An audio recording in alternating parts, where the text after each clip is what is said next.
Coat में आज जाने वाले हैं राजा खो, जो कि बोला जाता है पाताल कोट का एंड पॉइंट है। और वहाँ से पाताल का रास्ता और मेघनाथ के तपस्या करने की जगह, ये सारी चीज़ें जो बताई हैं उस जगह को एक्चुअल में एक्सप्लोर करने के लिए जाने वाले हैं। और इसके लिए हमारी हेल्प की है हिंदी फॉरेस्ट डिपार्टमेंट के उइके जी ने। और जो जो ज़रूरी चीज़ें हैं वो ली हैं, क्योंकि हमें लगभग 3 से 4 किलोमीटर गहराई में उतर के जाना पड़ेगा और ये सारा ट्रैक ही होगा।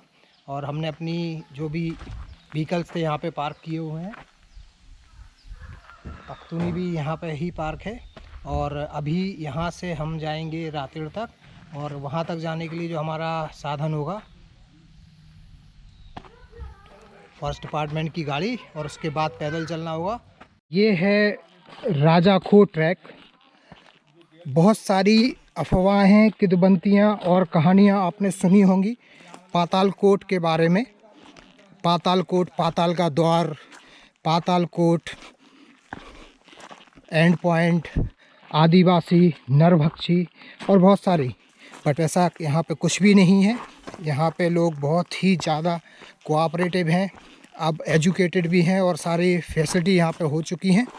और जहाँ तक बात है पाताल कोट एंड पॉइंट की, तो ऑलरेडी मंडा घाट ट्रैक हम लोग कर चुके थे। बट बारिश के वजह से चूँकि हम लोग दूधी नदी के एंड पॉइंट तक नहीं पहुँच पाए थे।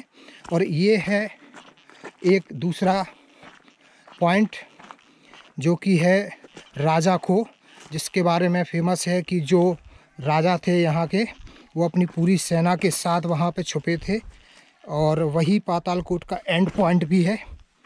सो आज हम लोगों ने डिसाइड किया है कि हम पाताल कोट के एंड पॉइंट को एक्सप्लोर करेंगे। और रास्ता देख लो आप, कितने विषमताओं से भरा हुआ है। आपको बहुत सावधानी के साथ यहाँ पे जाना पड़ेगा।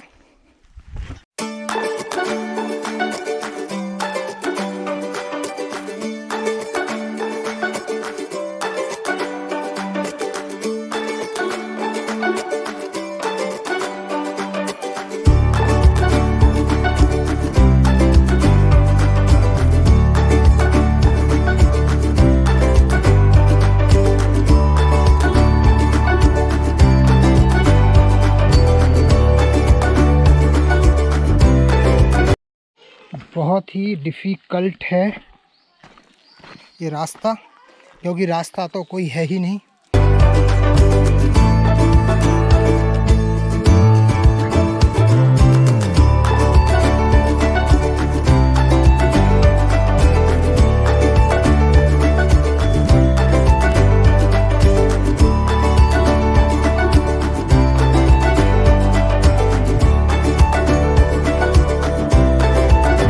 बरसात का पानी इस रास्ते से बहता हुआ नीचे आता है। मैं दिखाता हूँ आपको क्लोजली। सो बरसात का पानी इस रास्ते से बहता हुआ आता है। और आप देखिए कि जब इतना सारा गहराई बना हुआ है, इस हाइट को देखिए, इन पेड़ों को देखिए। अगर ये इस तरीके से हैं और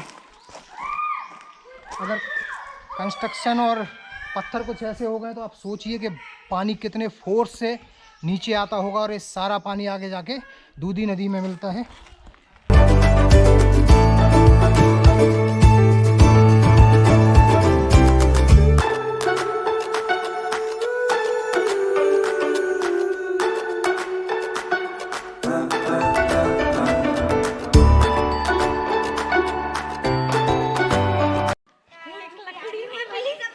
ये हमारे नन्हे शैतान परेशानियों का सामना करते हुए आगे बढ़ रहे हैं।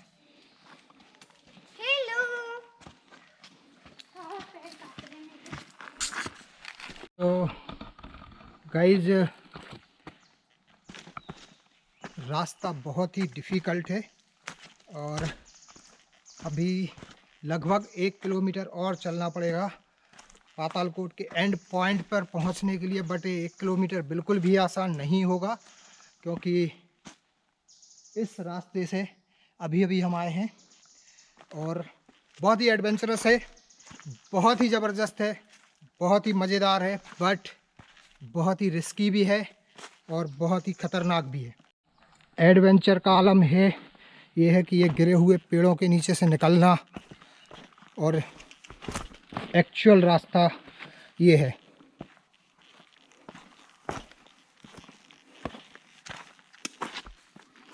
माय गॉड, ओ मेरे कैमरे का कवर गिर गया भाई।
मेहनत फाइनली सफल हो गई है।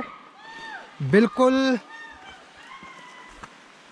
पहुंचने वाले हैं पातालकोट के एंड पॉइंट पर, जिसका नाम है राजा खो। और बोला जाता है कि यहाँ पे राजा अपनी पूरी सेना के साथ छुपते थे। So let's see.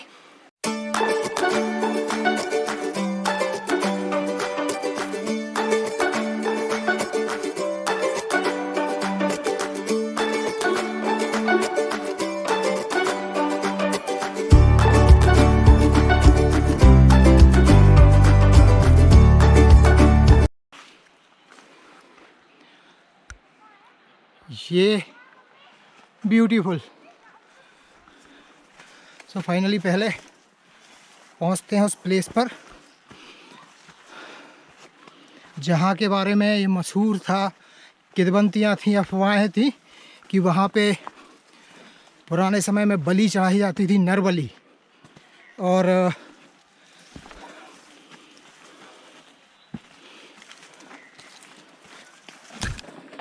आदिवासी लोग वहाँ पूजा करने आते थे।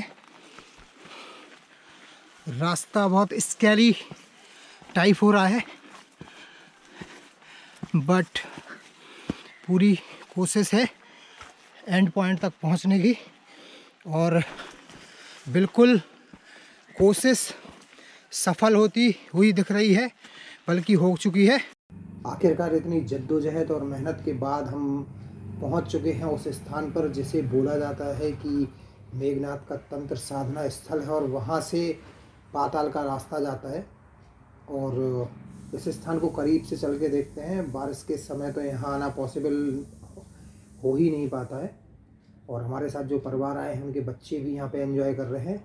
ये सामने जो दृश्य आपको दिखाई दे रहा है, यही वो जगह है जिसे राजा खो के नाम से जाना जाता है, जिसके बारे में सारी किदवंतियाँ मौजूद हैं कि लोग यहाँ पर नर बलि देते थे।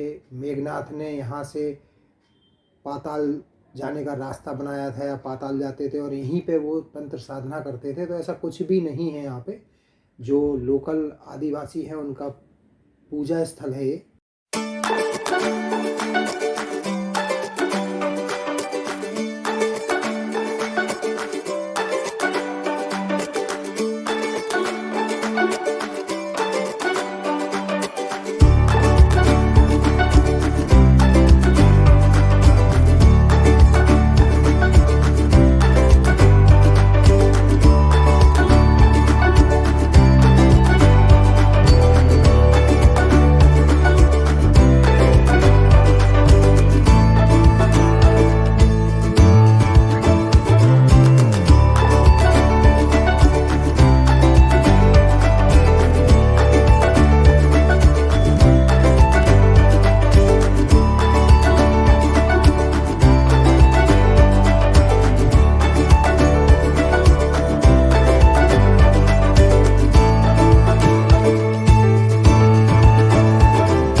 तो भाई साहब ये है दूधी नदी और सारे ट्रिप के बाद थोड़ा सा मनोरंजन।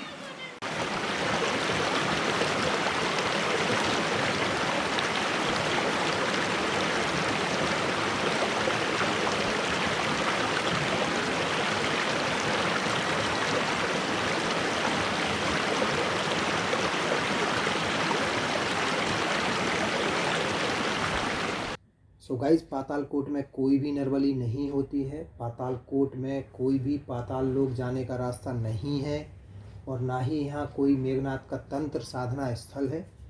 ये जो पातालकोट के आदिवासी हैं उनका एक बहुत ही पूजनीय स्थल है, जहाँ पे आदिवासी लोग आते हैं, पूजा करते हैं और इस तरीके से यहाँ पे वो खाना बना के और अपने परिवार के साथ पूरे उस पूजा में भंडारे का आयोजन करते हैं। तो एक ऐसे ही परिवार जो यहाँ पे आए हुए हैं पूजा में, उनके साथ हम लोगों ने भोजन भी किया और उनकी परंपरा हम आपको अभी दिखाते हैं आगे कि इस तरीके से आदिवासी आज भी अपनी परंपरा का पालन करते हैं। खाना बनाने के बाद उन्होंने सबसे पहले जो दूधी नदी और जो स्थान है उनको भोजन अर्पित किया, पूजा की और उसके बाद अब वो भोजन ग्रहण करेंगे। तो ये बहुत ही अच्छी जगह है, आप यहाँ पे आएँ। ट्रैकिंग के लिए बहुत आइडियल प्लेस है। आप किसी भी लोकल सपोर्ट की मदद से यहाँ पे आ सकते हैं, इस स्थान को एंजॉय कर सकते हैं। बाकी कृपया किसी भी तरह की अफवाहों पर ध्यान ना दें और इस खूबसूरत ट्रैकिंग प्लेस को एंजॉय करें।